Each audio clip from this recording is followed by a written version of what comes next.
एक तो स्कूल के बच्चों को तो जबरदस्ती भी बिठाया जा सकता है, तो हो सकता है वो दबाव भी आपके ऊपर हो। आप दबाव में बैठे हैं या खुश होकर बैठे हैं? खुश होकर बैठे हैं। क्योंकि जब मैं स्कूल में था तो हमें भी ऐसे बिठाते थे स्कूल में कभी कभी, और जब कोई बोलने आता था तो हमारे मन में भाव आता था कि जितना कम बोले उतना अच्छा रहेगा, क्योंकि धूप बहुत चुभती थी, परेशान करती थी। तो वैसे तो मैं बहुत ज़्यादा बोलने का अभ्यस्त हूँ, एक दो घंटे पर आज मैं बहुत कम बोलूँगा ताकि आप लोग उतना धूप में परेशान ना हो और जल्दी उठ सके यहाँ से। करीब 10 दिन पहले हमारे पास दिल्ली में फ़ोन आया कि 7 नवंबर को यहाँ एक विशेष कार्यक्रम होता है। मुझे सबसे अच्छा लगता है वहाँ जाना जहाँ किसी महापुरुष का जन्म हुआ हो, मृत्यु हुई हो, उसकी यादें जुड़ी हो। और जब मुझे पता लगा कि डॉक्टर अंबेडकर का जन्म यहाँ हुआ, आज पता लगा उनकी अस्थियां भी यहाँ पर हैं, तो मैं अक्सर भारत में और दुनिया के सभी क्षेत्रों में घूमता हूँ और ऐसे स्थानों पर जाना पसंद करता हूँ जहाँ ऐसी स्मृतियाँ हों। भारत के विभिन्न नेता, चाहे महात्मा गांधी हों या और नेता उस समय के हों, उन सभी के जन्म स्थान, शहादत स्थल, वो सब मैंने देखे हैं। कई कई घंटे वहाँ बैठा हूँ। डॉक्टर अंबेडकर मेरी नज़र में एक अत्यंत महान नेता हैं। उनको मैं अब्राहम लिंकन के बराबर समझता हूँ। अब्राहम लिंकन ना होते, आज जैसा अमेरिका हमें दिखता है वैसा अमेरिका ना होता अगर अब्राहम लिंकन अपने जीवन का बलिदान न करते। 1776 में अमेरिका आज़ाद हुआ, या कह सकते हैं कि 1787 के आसपास उसका संविधान पूरा लिखा गया। लेकिन वहाँ आज़ादी मिलने के बाद भी जो वहाँ के दास थे, स्लेव्स थे, उनको आज़ादी नहीं मिली थी। उनकी आज़ादी लगभग 90 साल के बाद हुई, 1860 के दशक में हुई। एक लंबा संघर्ष हुआ, और उस लंबे संघर्ष में जिस व्यक्ति ने एड़ी चोटी का जोर लगाया उसका नाम अब्राहम लिंकन था। लिंकन के खिलाफ अमेरिका के बहुत सारे लोग थे, और वो अड़ गया, और अंत में उसने संविधान में संशोधन करवा के, जिसको हम अमेरिकी संविधान का 13th अमेंडमेंट कहते हैं, वो पारित करवाया। और जिसके बाद से वहाँ दास व्यवस्था समाप्त हुई। उसकी कीमत यह है कि उसके कुछ ही समय के बाद अब्राहम लिंकन की हत्या हुई, लेकिन वो अपने जीवन की बलि देकर कम से कम अमेरिकी समाज के बहुत बड़े हिस्से को आज़ाद करवा के चले। अम्बेडकर जी कहते थे कि जिंदगी बहुत लंबी होने का मतलब नहीं है, जिंदगी महान होनी चाहिए। और महान जीवन का मतलब ये होता है कि सफल होना तो बहुत छोटी बात है। डॉक्टर अंबेडकर हमारी संविधान सभा के वो मेंबर थे जो सबसे ज्यादा पढ़े लिखे थे। एक ऐसा व्यक्ति जिसने पीएचडी भी 3 कर रखी हो और चौथी बात में और उनको मिल गई हो। पूरी संविधान सभा में हमें इतना वेल रेड, इतना पढ़ा लिखा व्यक्ति नजर नहीं आता है। कुछ लोग कहते हैं कि संविधान सभा में उनकी भूमिका बहुत छोटी सी थी, नगण्य थी, क्योंकि उन्होंने संविधान लिखा नहीं था, उन्होंने संविधान की प्रारूप समिति की अध्यक्षता की थी। ये बात ठीक है कि वो प्रारूप समिति के अध्यक्ष थे, लेकिन संविधान सभा के एक मेंबर थे टीटी कृष्णमाचारी। उन्होंने एक बड़ी खूबसूरत बात कही कि संविधान सभा की प्रारूप समिति में कुल 7 मेंबर थे, जिनमें से एक ने ज्वाइन ही नहीं किया, एक बीमार पड़ गए, 2 दिल्ली के बाहर थे, एक देश के बाहर चले गए, एक ने इस्तीफा दिया, तब दूसरे मेंबर को लेके आए। और कहने को 7 मेंबर थे, लेकिन दरअसल केवल एक व्यक्ति के हाथ में ड्राफ्टिंग की सारी जिम्मेदारी आई, और ये कथन टीटी कृष्णमाचार्य ने संविधान सभा के भीतर दिया। और इसलिए हमें इस बात का सम्मान करना चाहिए। लेकिन आप में से अधिकांश बच्चे जिस सामाजिक परिवेश से हैं, मैं संयोग से समाज के उस परिवेश से हूं जिसने सामाजिक विषमताओं को झेला नहीं। मेरा जन्म एक ऐसे परिवार में हुआ जो निम्न जाति का नहीं है तो मैं सवर्ण समाज से हूँ। संयोग की बात है, तुक्के की बात है। किसी का तुक्का कुछ लगता है, किसी का कुछ लगता है, तो मैं तुक्के से उस समाज से हूँ जहां जातीय भेदभाव झेलना नहीं पड़ता है। मैं बहुत गरीब भी नहीं रहा, मेरे माता पिता अध्यापक थे तो वेतन भी ठीक ही था उनका। और इसलिए मैं देखता हूं कि हमारे समाज में सामान्यतः एक राय ऐसी बन गई है कि डॉक्टर अंबेडकर केवल दलित समाज के नेता हैं, उन्होंने केवल उनके लिए कुछ महान काम किए। और मेरा मानना है कि इस गलत फहमी से हमारे समाज को बचना चाहिए। डॉक्टर अंबेडकर हमारे देश के आज तक के सबसे महान नेताओं में से एक हैं और उनकी महानता को हमें स्वीकार करना चाहिए। धूप बहुत ज्यादा है, आपकी उम्र भी बहुत कम है, इसलिए मैं गहरी बातों में नहीं जाऊंगा। डॉक्टर अंबेडकर को लेकर कुछ बहुत गहरे विवाद, गहरे संवाद हो सकते हैं।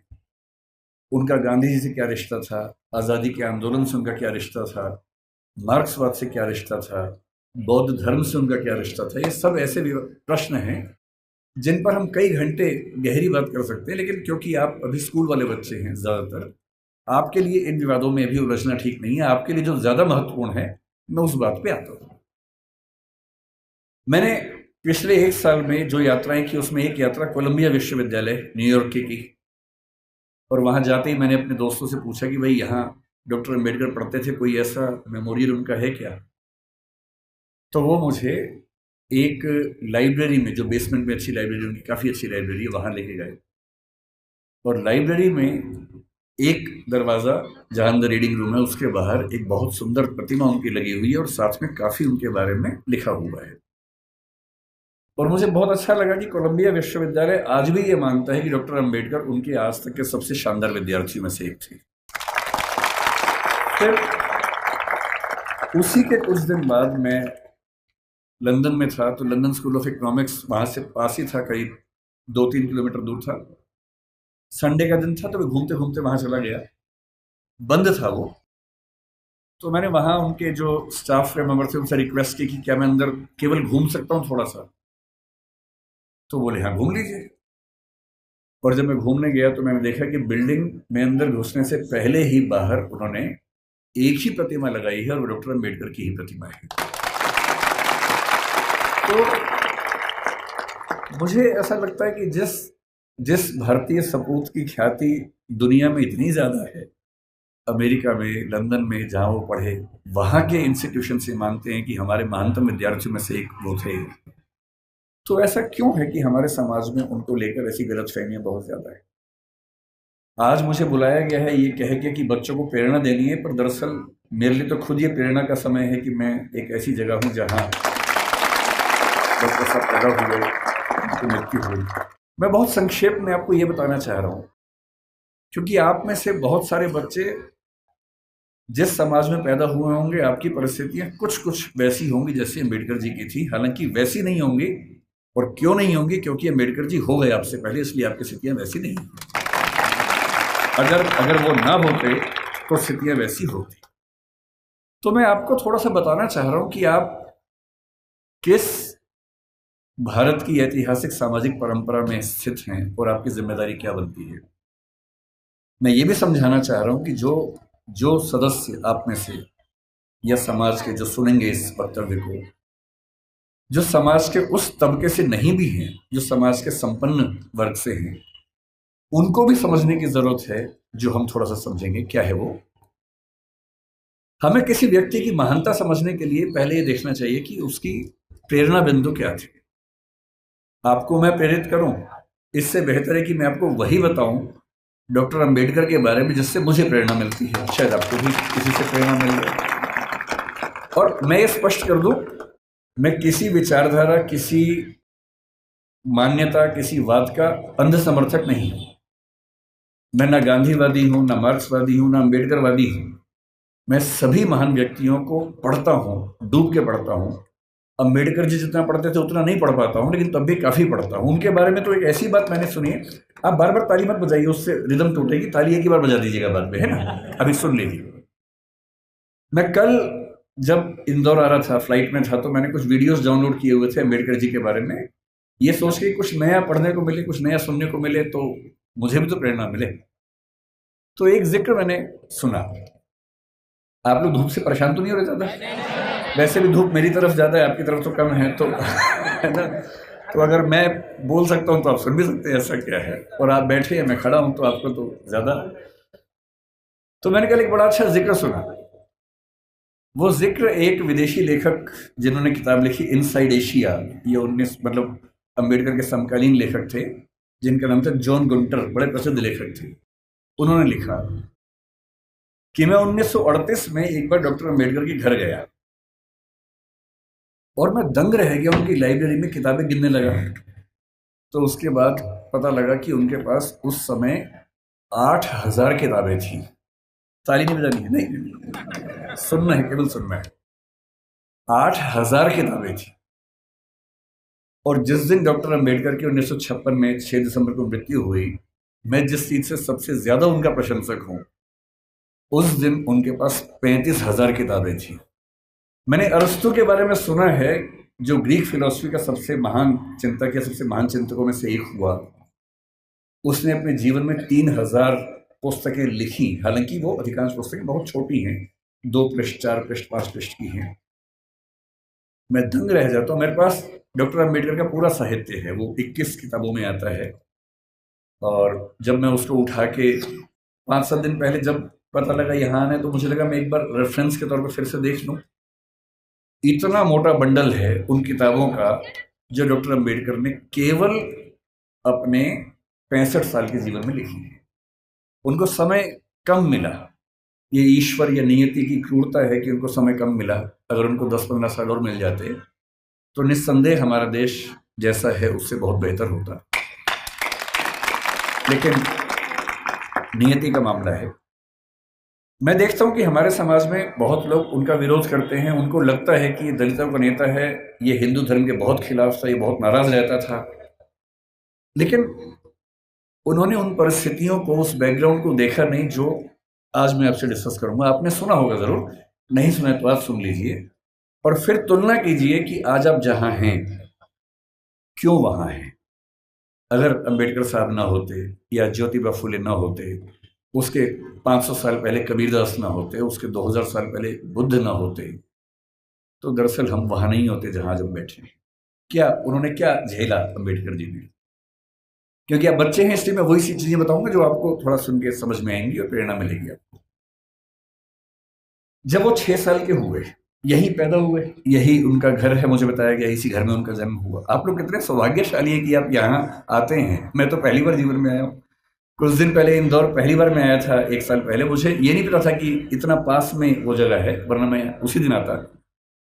तो मुझे बड़ा आश्चर्य हुआ कि मैं इंदौर तक आया भी और मुझे पता नहीं चला। तो जब वो पैदा हुए इसी जगह है, क्योंकि उनका सौभाग्य था कि वो एक सूबेदार के बेटे थे, इसी सेना में काम करने वाले। मुझे आज पता लगा कि MHOW क्यों कहते हैं, मिलिट्री हेडक्वार्टर्स ऑफ वार उसका नाम था। मैं परेशान था कि महू की स्पेलिंग MAHU क्यों नहीं है, MHOW क्यों है। तो आज पता लगा नहीं, वो एक एक्रोनिम है, उसकी फुल फॉर्म एक है। वो जिस समाज में थे उस समाज के बच्चे स्कूल में नहीं पढ़ते थे, उनको पढ़ने की अनुमति नहीं थी। पर क्योंकि वो सूबेदार के बेटे थे, और सूबेदार एक कमीशन पद होता है सेना में, बड़ा पद होता है, तो इतना हो गया कि उनको स्कूल जाने का मौका मिल गया।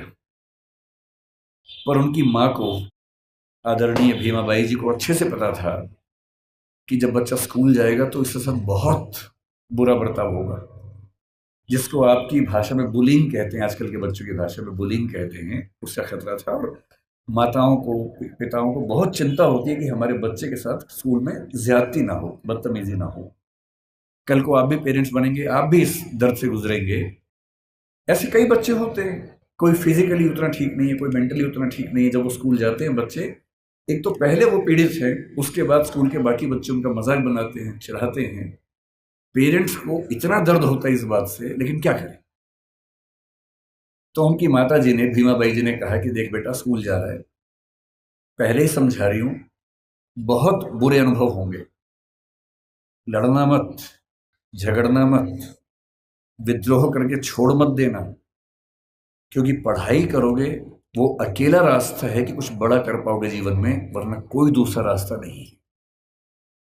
इस बात को उस छोटे से बच्चे ने मन में बिठा लिया। वो स्कूल गया। उस स्कूल में पहली बार कोई ऐसा बच्चा आया था जो समाज के अछूत कहे जाने वाले समुदाय का हिस्सा था। जो बाकी बच्चे थे बुरे नहीं थे, पर वो भी अपने अपने घर से सीख रहे थे, अपने समाज से सीख रहे थे। उनको ये पता था कि ऐसे बच्चों के साथ नहीं बैठना है, दूर रहना है।